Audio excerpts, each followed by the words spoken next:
Ada 5 kekuatan utama di Komite Alam Dewa. 2 Raja Dewa adalah Dewa Baik dan Dewa Jahat. Mereka telah bertanggung jawab atas alam dewa sejak hari alam dewa lahir. Ada juga 3 penegak hukum utama yang membantu mereka, yaitu Dewa Shuro yang membunuh, Dewa Penghancur yang membinasakan, dan Dewi Kehidupan yang menciptakan. Kemudian, kedua Raja Dewa memutuskan untuk bereinkarnasi dan mengambil pasangan dari dunia bawah sebagai ahli waris mereka, yaitu Dewa Kebaikan dan Dewa Kejahatan saat ini. Dewa Shuro juga menemukan penggantinya, dan setelah mewarisi posisi ketuhanannya, dia meninggalkan alam dewa sendirian dan pergi menjelajahi dunia yang lebih jauh. Dengan kekuatan ilahi yang kuat dari dewa penegak hukumnya, dia juga orang yang paling percaya diri dalam menemukan sesuatu dari semua dewa yang telah meninggalkan alam dewa. Pewaris Dewa Shuro adalah Tangsan, yang juga merupakan Dewa Laut. Ketika Tangsan berada di benua Douluo, dia adalah generasi yang luar biasa. Mitra yang memimpin 7 iblis Shrek membalikkan keadaan dan mengalahkan 2 pembangkit tenaga listrik yang mewarisi posisi Dewa Malaikat dan Raksasa, dan akhirnya memenangkan perang P lebih besar dari. Dan kedua dewa itu jatuh dan kehilangan kekuatan mereka, dan pada akhirnya mereka gagal untuk datang ke alam dewa. Bahkan posisi kedua dewa kuat itu dibiarkan sia-sia. Kamu harus tahu bahwa Dewa Raksasa dan Dewa Malaikat juga berada pada tingkat dewa tingkat pertama, tetapi di alam dewa saat ini, mereka tidak ada lagi. Ketika Tangsan berperang melawan kedua dewa, dia mengandalkan kekuatan ilahi Dewa Laut dan Dewa Shuro. Sementara dia mendapatkan warisan Dewa Laut, dia juga disukai oleh Dewa Shuro. Dalam keadaan normal, tidak mungkin bagi manusia yang sudah memiliki warisan fitnah dewa untuk mendapatkan warisan lain, tetapi Dewa Shuro bersikeras untuk menyerahkan posisi ilahinya kepada Tangsan. Dibandingkan dengan Dewa Asura, masih ada celah besar dalam keputusasaan, mereka harus menyerah. Baru pada saat itulah Tangsan menguasai kekuatan ilahi Dewa Laut dan Dewa Shuro pada saat yang bersamaan. Namun, tidak peduli fitnah macam apa itu, tidak ada cara untuk mengendalikan kekuatan suci dan kemampuan 2 dewa yang sama sekali berbeda pada saat yang sama. Oleh karena itu, Tangsan hanya bisa mengendalikan kekuatan satu dewi pada satu waktu, dan kekuatan dewi lain hanya bisa disembunyikan di dalam dirinya sendiri. Dalam hal ini, Xiaohu memainkan peran mediasi. Jika perlu, dia bisa menahan kekuatan dewa dan bertarung bersama dengan Tangsan. Dewa Shuro adalah penegak alam dewa, dan kekuatan ilahinya tidak diragukan lagi lebih kuat daripada Dewa Laut. Namun, sebagian besar waktu, apa yang digunakan Tangsan adalah kekuatan ilahi Dewa Laut. Ini bukan karena dalam pikirannya Dewa Laut lebih baik dari Dewa Shuro, itu karena kemampuan Dewa Shuro benar-benar sombong. Dewa Shuro adalah dewa pembantaian, yang bertanggung jawab atas pembunuhan, yang bertanggung jawab atas penghakiman, dan yang bertanggung jawab atas peraturan. 5 anggota Komite Alam Dewa juga dibatasi satu sama lain, misalnya, Dewa Kebaikan dan Dewi Kehidupan milik Dewa Cahaya, sedangkan Dewa Kejahatan dan Dewa Kehancuran milik Dewa Kegelapan. Di antara keduanya, ada kebaikan dan kejahatan. Aura pembantaian yang dimiliki oleh Dewa Shuro sangat kuat, jika bukan karena mereka yang sangat ditentukan di dunia batin, itu akan dengan mudah terpengaruh, yang akan mengubah karakternya. Ini juga alasan mengapa Dewa Shuro bersikeras memilih Tangsan. Setelah Tangsan datang ke alam dewa, setelah memahami makna mendalam dari fitnah Shuro, dia memutuskan untuk menggunakan kekuatan suci Shuro sesedikit mungkin. Dibandingkan dengan pembantaian dan dominasi Dewa Shuro, Dewa Laut jauh lebih lurus dan damai, dan memiliki pikiran yang lebih luas dan toleran. Tangsan sendiri relatif cerdas, yang merupakan salah satu alasan mengapa Dewa Kehancuran tidak terlalu menyukainya. Pada saat ini, kristal merah heksagonal di tangan Dewa Emosi mewakili kekuatan Dewa Shuro di alam dewa, yang juga disebut lencana penegak hukum. Mantan Dewa Shuro memiliki status terpisah di alam dewa, dan berada di atas Dewa Kehancuran dan Dewi Kehidupan. Meskipun dia bertanggung jawab atas pembunuhan, dia pada dasarnya lurus, membuat alam dewa menjadi jelas. Selain itu, Dewa Shuro juga merupakan dewa yang paling pandai bertarung di antara 5 dewa Komite Alam Dewa. Pertempuran terakhir dari Chaos of Gods and Beasts yang dipimpin oleh Dewa Naga adalah Dewa Naga yang dia hadapi secara pribadi. Alasan mengapa Dewa Naga dipecah menjadi Raja Naga Emas dan Raja Naga Perak adalah karena dia ditebas dengan pedang Shuro. Ini menunjukkan betapa kuatnya Dewa Shuro ini. Jika bukan karena dia, mungkin alam dewa akan sepenuhnya diperintah oleh binatang suci saat itu, menghasilkan dunia yang sama sekali berbeda di alam bawah. Sulit untuk mengatakan apakah manusia bisa menjadi penguasa berbagai pesawat. Memegang kristal ini, jejak cahaya merah darah mengalir dari jari-jari dewa emosi. Dengan suntikan kekuatan sucinya, sinar cahaya merah ini mulai menyatu dengan dirinya dan Tang Wutong secara diam-diam. Lencana ini bukanlah sesuatu yang bisa digunakan oleh semua dewa, itu pasti dewa yang diakui oleh Shuro. Dewa kupu-kupu Tang Wutong adalah putri Tang San, dan persetujuan garis keturunan sudah cukup. Adapun dewa emosi, Dai Yuhao dipilih langsung oleh dewa laut, dan hanya dengan begitu kekuatan dewa Shuro dapat diintegrasikan. Segala sesuatu di sekitar mereka tampaknya telah menjadi dunia yang sedingin es, dan bahkan pikiran mereka menjadi sedingin es, tetapi dalam sedingin es ini, itu memberi mereka perasaan yang sangat jelas. Tidak hanya kejernihan dunia luar, tetapi juga kejernihan dunianya sendiri, semuanya menjadi transparan. Pada saat ini, dewa emosi hanya merasa bahwa tidak peduli musuh seperti apa yang dia hadapi, dia dapat menemukan yang cara terbaik untuk melawan. Apakah ini kekuatan dewa Shuro? Hati yang membunuh. Dari dewa kupu-kupu, dewa emosi datang ke istilah ini. Dengan niat membunuh yang kuat, dia merangsang pemahamannya sendiri tentang berbagai kemampuan dan menempatkan keadaannya di puncak pertempuran. Tetapi pada saat yang sama, karena pengaruh niat membunuh, semua emosi dan keinginannya ditekan, sehingga dia bisa bertarung dengan lebih tenang. Senyum masam muncul di wajah dewa emosi, hati yang membunuh dewa Asura jelas tidak cocok untuknya. Karena ketika dia dalam kondisi terkuatnya, yang terpenting adalah dia tidak bisa tenang, hanya ketika dia mengerahkan kekuatan emosi, dewa emosi adalah yang paling kuat, dan ketika dia memobilisasi emosi, bagaimana dia bisa tenang. Namun, kekuatan suci dewa Asura ini bukanlah sesuatu yang ingin dia warisi, itu hanya menggunakan nafas dewa Asura untuk menutupi aura mereka sendiri, sehingga pusat alam dewa tidak dapat menemukan keberadaan mereka. Ayo pergi. Dewa emosi meraih tangan dewa kupu-kupu, dan keduanya melompat pada saat yang sama. Dewa kupu-kupu menutup matanya, seolah-olah dia telah memasuki keadaan lain, dan ada napas dingin di tubuhnya. Perasaan ini membuat dewa emosi sedikit gemetar. Pada saat ini, Tang Wutong tampaknya lebih seperti identitas lain yang pernah ada ketika dia dan dirinya sendiri berada di benua Douluo. Identitas itu pernah dikenal sebagai dewa perang wanita. Tidak diragukan lagi, jantung pembunuh dewa Shuro tampaknya memiliki efek peningkatan yang sangat baik pada kemampuannya. Tentu saja, ini juga karena kekuatan suci dewa kupu-kupu sendiri lebih rendah daripada dewa emosi. Sebagai dewa tingkat kedua, dia akan lebih dipengaruhi oleh hati Shuro. Tetapi karena dia sendiri adalah putri dewa Shuro saat ini, warisannya dan tingkat pengakuan oleh kekuatan ilahi dewa Shuro juga harus melampaui dewa emosi. Dewa emosi secara alami tidak akan mengganggu istrinya untuk menyadari kekuatan ilahi Shuro. Di alam para dewa, kultivasi para dewa sebenarnya sangat lambat, meskipun energi surga dan bumi sangat berlimpah di alam dewa, para dewa sendiri baru mencapai batas kultivasi mereka sebelum mereka datang ke alam dewa dan ingin untuk menerobos diri mereka sendiri pertama-tama. Perlu untuk mewarisi fitnah para dewa, dan fitnah dewa yang berbeda, ada batas untuk kekuatan suci yang dapat ditanggung. Sama seperti fitnah tingkat kedua yang dapat dikultivasikan, tidak mungkin untuk menembus ke fitnah tingkat pertama, itulah kebenarannya. Tentu saja, ini tidak mutlak. Dalam beberapa keadaan yang sangat khusus, ada juga kemungkinan untuk mempromosikan dewa, seperti halnya Dewa Naga pada saat itu. Namun, ketika para dewa dipromosikan, akan ada fluktuasi kuat dalam kekuatan langit dan bumi, yang akan menyebabkan hilangnya kekuatan para dewa. Oleh karena itu, salah satu tugas dari Divine Realm Committee adalah mengawasi status fitnah. Sekali ada fitnah yang perlu ditembus, harus dibujuk atau bahkan ditindas. Agar alam dewa tetap stabil. Alasan mengapa dewa penghancur secara terang-terangan mengusulkan untuk memperluas alam dewa adalah karena ia memiliki jaminan terpenting bahwa ia akan didukung oleh mereka yang telah mencapai batas kultivasi dan ingin dipromosikan menjadi dewa. Perluasan alam dewa dapat menampung lebih banyak kekuatan pikiran. Pertama-tama, bukan pesawat di alam bawah yang dapat menghasilkan fitnah, tetapi fitnah para dewa yang ingin menerobos. Dengan kekuatan pikiran yang cukup, alam dewa lebih luas, dan tentu saja tidak akan ada alasan untuk menekan mereka. Dewa penghancur menggunakan prinsip ini untuk menyatukan sejumlah besar dewa untuk mendukungnya, jika tidak, hanya mengandalkan dia dan 8 dewa tingkat pertama yang dia kuasai tidak cukup untuk menjadi musuh seluruh alam dewa. Cari arah, dewa emosi mengontrol kecepatan, mempertahankan sekitar 70% dari batas kecepatan, dan terbang ke depan.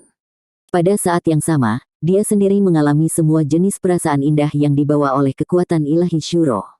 Meskipun amplifikasi Dewa Asura ini tidak dapat membuatnya meledak menjadi kekuatan tempur terkuat, setidaknya ketika dia tidak menggunakan kekuatan emosi, itu masih dapat menghasilkan tingkat amplifikasi yang cukup untuknya. Dan keadaan yang sangat tenang ini sangat membantunya untuk memahami jalan surga. Ini adalah hal yang luar biasa tentang lencana Dewa Asura. 4 dewa lainnya tidak tahu apa yang luar biasa dari lencana itu.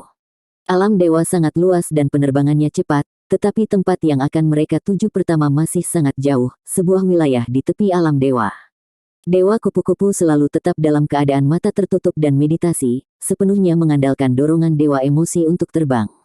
Setelah terbang sepanjang hari, dewa emosi mengendalikan kecepatan untuk memperlambat, dan pada saat yang sama melepaskan kesadarannya, dan menyelidiki keadaan dalam satu arah.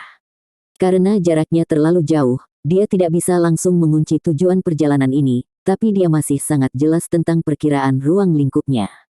Setelah beberapa saat, matanya menyala, berakselerasi lagi, dan jatuh ke dasar awan.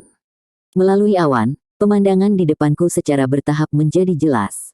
Hal pertama yang aku lihat adalah pita perak di tanah yang terus berkedip. Itu adalah air terjun. Air terjun itu lebarnya puluhan meter dan tinggi 100 meter. Itu bocor ke bawah, dan momentumnya luar biasa. Setelah jatuh ke kolam di bawah, itu membuat suara memekakkan telinga, dan tetesan air yang tak terhitung jumlahnya memercik, meledakkan kilau seperti kristal yang tak terhitung jumlahnya. Pelangi, seperti jembatan panjang, mengelilingi kedua sisi air terjun. Sangat spektakuler. Bahkan di alam para dewa, kamu dapat menggunakan negeri dongeng untuk menggambarkan semua yang ada di depanmu. Di sebelah kolam, ada tumbuh-tumbuhan yang rimbun dari segala jenis. Dewa emosi mengambil dewa kupu-kupu dan jatuh ke arah kolam. Melihat itu sangat dekat dengan kolam air, tiba-tiba, lampu merah meledak dari tepi kolam air. Lampu merah ini sangat kuat, dengan momentum yang luar biasa, berkedip hampir seketika, dan berubah menjadi pelangi yang mengejutkan. Dewa emosi terkejut dan hendak menghentikannya, tetapi dewa kupu-kupu di sampingnya sepertinya merasakan krisis. Dia tiba-tiba membuka matanya dan melambaikan tangan kanannya ke depan. Di bawah ledakan aura pembunuh, cahaya keemasan kecil langsung menyala naik. Itu adalah tombak naga emas. Ketika tembakan ini ditusuk, bahkan dewa emosi di sampingnya terkejut. Tombak itu melesat seperti naga, dengan aura yang luar biasa indah. Pada saat itu, seolah-olah hanya ada cahaya keemasan antara langit dan bumi, seperti kilat emas, dan mengenai lampu merah. Ding! Dalam suara renyah, air terjun yang mengalir deras di bawah tampaknya terpengaruh, dan berhenti untuk sementara waktu. Kemudian jatuh lagi. Di langit, dewa kupu-kupu telah sadar kembali, memegang tombak naga emas di tangannya, dan dia sangat kuat. Pada saat ini, dia tampaknya bukan lagi dewa kupu-kupu, tetapi dewa perang. Dan lampu merah juga menunjukkan sosok, itu adalah seorang wanita, dengan rambut merah panjang yang disisir rapi menjadi kuncir kuda, memegang pedang panjang di tangannya, lampu merah jelas keluar dari pedang panjang. Pada saat ini, dia tampak sedikit pucat, tetapi dia lebih terkejut, dan ada warna yang luar biasa di wajahnya yang cantik. Tuan, ini kami, jangan lakukan itu. Dewa emosi buru-buru berkata. Wanita itu memandang Tang Wutong dengan curiga dan berkata sambil tersenyum, aku melihat kalian berdua terbang ke sini sejak lama, dan aku ingin menakutimu. Kapan Wutong memiliki aura pembunuh yang begitu kuat? Siapa yang memprovokasi putri kecil kita? Setelah pikiran dewa kupu-kupu Tang Wutong kembali normal setelah tembakan itu, dia berkata dengan rasa bersalah, kakak, maafkan aku. Aku baru saja menyadari sesuatu, dan dirangsang oleh dunia luar, aku melancarkan serangan tanpa sadar. Apakah kamu baik-baik saja? Wanita berambut merah itu tersenyum dan berkata, tidak apa-apa. Aku belum menggunakan teknik pedang ini selama bertahun-tahun, jadi aku benar-benar tidak terbiasa. Ayo, gurumu telah menunggumu datang. Dewa emosi terkejut, sepertinya bukan hanya ayah mertuanya yang merencanakan strategi ini. Dia membawa Tang Wutong turun dari langit dan jatuh ke kolam air. Ketika mereka mendekati ketinggian 100 meter di tepi kolam air, sepertinya mereka tiba-tiba melewati penghalang, dan pemandangan di bawah segera berubah. Di antara rimbunnya vegetasi terdapat halaman tambahan, di halaman terdapat beberapa rumah kayu, anak-anak bermain, dan orang tua sedang beristirahat. Di tengah halaman, seorang pria muda dengan rambut pirang berdiri dengan tangan dan di belakangnya, melihat mereka datang sambil tersenyum. Guru, Dengan kakinya di tanah, Dewa Emosi bergegas maju beberapa langkah, memberi hormat yang dalam kepada pria berambut pirang itu, dan berkata dengan hormat. Kurasa sudah hampir waktunya bagimu untuk datang. Pemuda pirang itu berkata sambil tersenyum, tapi ada sedikit ketidakberdayaan dalam senyuman ini. Dewa kupu-kupu berkata dengan rasa ingin tahu, Guru, bagaimana kamu tahu bahwa kami akan datang? Mungkinkah kamu bisa memprediksinya sekarang? Pria berambut pirang itu berkata dengan marah, bagaimana aku bisa memprediksi? Itu hanya akurat untuk ayahmu. Orang itu selalu licik dan bijaksana. Setelah dia membuat kesepakatan denganku, bagaimana dia bisa membiarkan aku pergi? Sudah berakhir, aku kira masalah ini akan datang. Benar saja. Kalian berdua berlari ke sini. Kamu tidak dapat pergi ke Aula 3 harta karun tanpa apa-apa, bukan masalah ini. Selain itu, kamu masih memiliki aura fitnah Dewa Shuro. Ini tidak mendesak, jadi Tang San dapat memberimu barang-barang ini. Dewa Emosi memandang pria berambut pirang itu dengan heran, Guru, apakah kamu sudah membuat kesepakatan dengan ayah mertuaku? Pria berambut pirang itu tersenyum pahit dan berkata, bukannya dia sudah menghitungnya. Omong-omong, masalah ini masih terserah padamu. Saat itu, ketika kamu berkultivasi di benua Douluo, hal pertama yang kamu lihat adalah ayah mertuamu. Orang lain tidak mengenalnya, tapi aku tahu betul. Ayah mertuamu sebenarnya adalah seorang pemalas. Dia ingin membawa ibu mertuamu berkeliling alam semesta. Tapi dia tidak bisa melepaskan tanggung jawab ini. Dia telah mencari penerus beberapa kali, tetapi tidak ada yang cocok. Akhirnya dia bertemu denganmu, dan kamu berbicara dengan Wutong. Ketika kamu jatuh cinta, dia mulai mengasahmu dengan berbagai cara, mempersiapkanmu untuk mewarisi posisi fitnahnya di masa depan. Setelah beberapa saat, dia pergi untuk mundur. Pada saat itu, aku kebetulan keluar dari retret. Sebelum dia mundur, izinkan aku membantu mengurus situasi di benua Douluo. Aku segera menemukanmu. Pada awalnya, aku tidak tahu bahwa kamu adalah objek pilihannya, jadi aku sangat gembira. Setelah mengamatimu sebentar, aku mengetahui tentang gadis kecil Wutong ini, dan aku sudah memahami sesuatu pada waktu itu.